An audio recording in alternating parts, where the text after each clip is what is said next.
Welcome students in a series of fraction. आज का topic है dividing a fraction by a fraction. Division of fraction समझने से पहले हम पहले समझेंगे रेसिप्रोकल क्या होता है।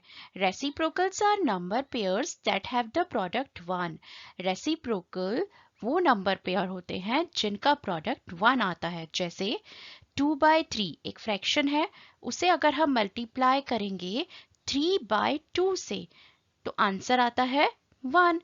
3 से 3 कट हो जाता है, 2 से 2 कट हो जाता है और मल्टीप्लाई करने के बाद आंसर यानी प्रोडक्ट आता है 1। इसी तरह 1/5 को जब हम 5 से मल्टीप्लाई करते हैं तो भी प्रोडक्ट आता है 1। इसका मतलब 2/3 और 3/2 आपस में एक दूसरे के रेसिप्रोकल हैं। इसी तरह 1/5 और 5 भी आपस में एक दूसरे के रेसिप्रोकल है। क्यों है? क्योंकि इनका प्रोडक्ट 1 आता है। यहाँ हमेशा याद रखिए रेसिप्रोकल्स को हम मल्टीप्लिकेटिव इनवर्स भी कहते हैं। इसका मतलब अगर हमें किसी भी नंबर का रेसिप्रोकल या मल्टीप्लिकेटिव इनवर्स निकालना हो तो हम उसके न्यूमरेटर और डिनोमिनेटर को एक्सचेंज कर देते हैं। एक्सचेंज करने का मतलब जैसे 2/3 इसका रेसिप्रोकल 3/2 कैसे बना? 2 यहाँ पे न्यूमरेटर है, 3/2 में ये डिनोमिनेटर हो गया और 3 यहाँ पे डिनोमिनेटर है और इसके रेसिप्रोकल में ये न्यूमरेटर हो गया। चलिए कुछ नंबर्स के रेसिप्रोकल निकाल के देखें। फर्स्ट है 3। ये एक होल नंबर है। होल नंबर 3 को हम फ्रैक्शन के रूप में लिखना चाहें तो ऐसे लिख सकते हैं 3/1। बात एक ही है, 3 न्यूमरेटर है और डिनोमिनेटर की जगह हमने 1 लिख दिया तो 3/1। अब इसका हमें रेसिप्रोकल निकालना है। 3 न्यूमरेटर 1 डिनोमिनेटर, एक्सचेंज कर देंगे दोनों को तो हमारा रेसिप्रोकल बन जाएगा 3 का 1/3। 1 बन जाएगा न्यूमरेटर और ये 3 यहाँ आके बन जाएगा डिनोमिनेटर। इसी तरह से अगर आपको 6/7 का रेसिप्रोकल लिखना हो, बहुत आसान है। यहाँ 6 न्यूमरेटर है, रेसिप्रोकल में डिनोमिनेटर हो जाएगा और ये 7 जो कि डिनोमिनेटर है ये न्यूमरेटर बन जाएगा। यानी रेसिप्रोकल ऑफ 6/7 हो जाएगा 7/6। कितना सिंपल है। इसी तरह से 1 एंड 2/7। अब 1 एंड 2/7 तो एक मिक्स नंबर है तो पहले इसे एक इम्प्रॉपर फ्रैक्शन में कन्वर्ट करना बहुत जरूरी है। 7 1 7 प्लस 2 9/7। बस अब आप इसका रेसिप्रोकल आसानी से निकाल सकते हो। आपके पास न्यूमरेटर है और डिनोमिनेटर है, एक्सचेंज कर देते हैं तो एक्सचेंज करने के बाद ये हो गया 7/9। तो अब एक क्वेश्चन देखते हैं। 8/15 डिवाइडेड बाय 4/3। 8/15 और 4/3 दोनों ही प्रॉपर फ्रैक्शन है।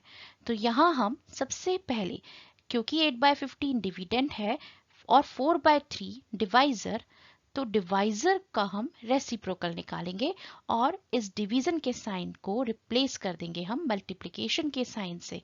तो हमारा न्यू क्वेश्चन बन जाएगा ये 8/15 डिवीजन की जगह आ गया मल्टीप्लिकेशन का साइन और 4/3 का रेसिप्रोकल हो जाएगा 3/4। हमने न्यूमरेटर और डिनोमिनेटर्स को एक्सचेंज कर दिया तो बन गया रेसिप्रोकल 3/4। बस अब ये क्वेश्चन आपका सिंपल मल्टीप्लिकेशन ऑफ फ्रैक्शंस का क्वेश्चन है। सॉल्व कर लीजिए। 8 × 3/15 × 4। इसे हम सिंप्लीफाई भी कर सकते हैं इसी स्टेज पर। कैसे? 4 1 4, 4 2 8। 4 8 और 4 का कॉमन फैक्टर है। इसी तरह यहाँ 3 1 3 और 3 5 15। तो ये आ गया 2/5। इसी तरह एक और क्वेश्चन देखते हैं। नेक्स्ट क्वेश्चन है 6/5 डिवाइडेड बाय 6/5। अब ये जो फर्स्ट है 6/5 ये तो डिविडेंट है जिसमें हम डिवाइड दे रहे हैं और 6/5 डिवाइजर है। तो यहाँ इस 6/5 इस सेकंड वाले 6/5 का रेसिप्रोकल निकालेंगे और डिवीजन की जगह लिख देंगे मल्टीप्लिकेशन का साइन और इसका रेसिप्रोकल हो जाएगा 5/6। बस सिंपल हो गया। 6 × 5/5 × 6 और इसको सिंप्लीफाई करना तो बहुत ही आसान है। 5 से 5 कट गया, 6 से 6 तो आ गया आंसर 1। नेक्स्ट क्वेश्चन है 8 and 4/7 डिवाइडेड बाय 4/21। यहाँ देखिए 8 and 4/7 मिक्स नंबर है, तो इसे पहले इम्प्रॉपर में कन्वर्ट करते हैं। 8 7 56 प्लस 4 60/7 बन गया। आगे डिवीजन का साइन 4/21, ये सब हमने एज इट इज लिख दिया। बस अब ये क्वेश्चन आपका तैयार है।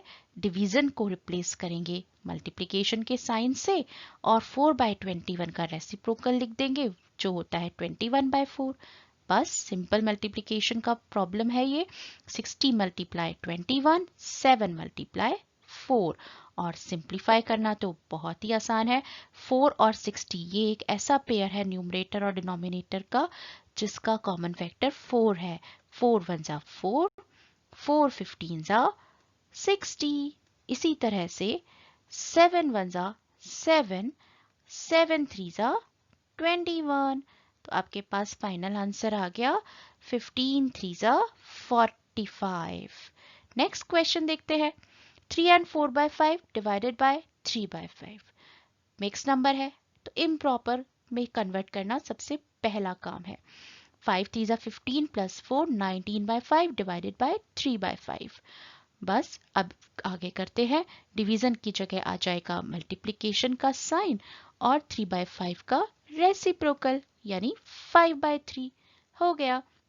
अब 19 मल्टीप्लाई 5 बाय 5 मल्टीप्लाई 3 और सिंप्लीफाई कर लेते हैं इसको।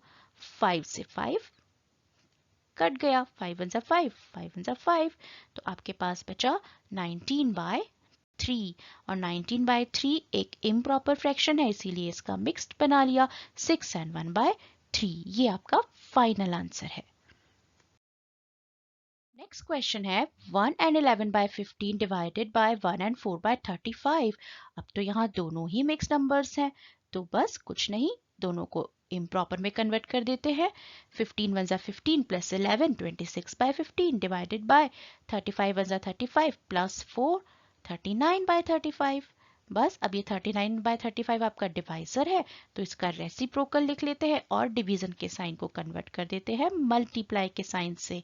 तो ये क्वेश्चन आपका बन गया 26/15 मल्टीप्लाई 35/39। सॉल्व करेंगे, सॉल्व करने के लिए सिंप्लीफाई कर देंगे।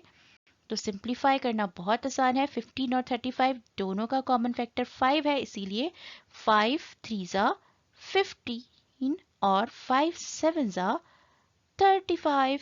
इसी तरह 26 और 39 का कॉमन फैक्टर 13 है। 13 2 जा 26 और इधर हो जाएगा 13 3 जा 39। तो ये हो गया आपका 7 2 जा 14, 3 3 जा 9 यानी 14/9। और क्योंकि ये इम्प्रॉपर है तो इसका मिक्स नंबर बना दिया 1 and 5/9। नेक्स्ट क्वेश्चन है ये 3 and 11/18 डिवाइडेड बाय 1 and 18/57। दोनों ही मिक्स नंबर्स हैं तो दोनों का इम्प्रॉपर बना लिया जाए। 65/18 डिवाइडेड बाय 75/57। अब क्योंकि ये 75/57 ये है आपका डिवाइजर, इसका बना देंगे रेसिप्रोकल और डिवीजन की जगह आ जाएगा मल्टीप्लिकेशन का साइन। तो बन गया 65/18 मल्टीप्लाई 57/75 और इसे सॉल्व करना बहुत सिंपल है। Product of numerators and product of denominators, it means 65 multiply 57 by 18 multiply 75। बस इसे सॉल्व करते हैं। 18 और 57 दोनों का कॉमन फैक्टर 3 है तो 3 6 जा 18 और इधर आ जाएगा 3 1 जा 3, 3 9 जा 27।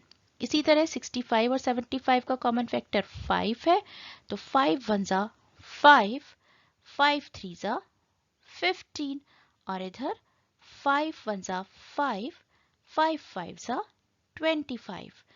हमेशा ओरली ट्राई करिए कैलकुलेशंस करना। आपके पास आ गया 13 मल्टीप्लाई 19 बाय 6 मल्टीप्लाई 15। बस ऊपर न्यूमरेटर्स का प्रोडक्ट निकालिए 247 और डिनोमिनेटर्स का 15 6 जा 90। तो 247/90 आपका आंसर है, पर ये इम्प्रॉपर में है तो इसे कन्वर्ट करना जरूरी है मिक्स्ड में। तो मिक्स्ड में कन्वर्ट करते सही हो गया 2 and 67/90। Very simple. So my dear students, practice it, practice well, because the only way to learn mathematics is to do mathematics. Goodbye.